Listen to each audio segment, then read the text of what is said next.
Hi! Hello! నమస్తే. Welcome back to Sholax 25. అయితే చూడండి, నేనైతే మా హస్బెండ్ కోసం అయితే వెయిట్ చేస్తూ ఉంటాను. ఆయనొచ్చేసి గబగబా తినేస్తాడు. నేను అన్నీ తీసుకొచ్చి పెట్టి, ఆయనకి పెట్టేసి, నేను చేతులు కడుక్కొనొచ్చేసరికి నేను స్టార్ట్ చేసేలోపు ఆయనదయిపోద్ది. ఆయన లేసి గూడా ఎళ్ళిపోతాడు. అయితే చూడండి ఏమంటాడో నేనడిగితే, "ఏమో నీకోసం వెయిట్ చేస్తా ఉంటే, నువ్వేమో వచ్చి తింటనే ఉంటావా? నేను పొద్దున్నుండి ఇప్పుడు టైం 2:15 అయితంది. 2:20 అయితంది. నేనేమో పొద్దున్న నుండి నువ్వు ఎప్పుడొస్తావు అని అరగంట నుండి వెయిట్ చేస్తూ ఉంటే నేను 2 గంటల నుండి ఇప్పుడు ఇంకా 20 నిమిషాలు ఎక్స్ట్రా ఈరోజు నువ్వేమో వచ్చి వేసుకొని తింటనే ఉన్నావు గబా మరి రా తిందాం అంటున్నావా?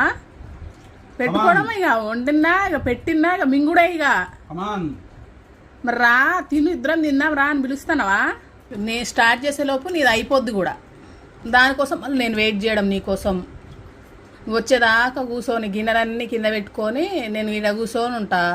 నువ్వు వచ్చి గబా మింగెత్తవు. అది చూడు కనీసం మర్రా పెట్టుకో అంటండా. నోరు ఖాళీ ఎక్కడుందిలే అయినా నోట్లో ఎంత మింగుతా ఉంటే వేసి ఆ దౌడకి ఈ దౌడకేసి నవ్వులుతా ఉంటే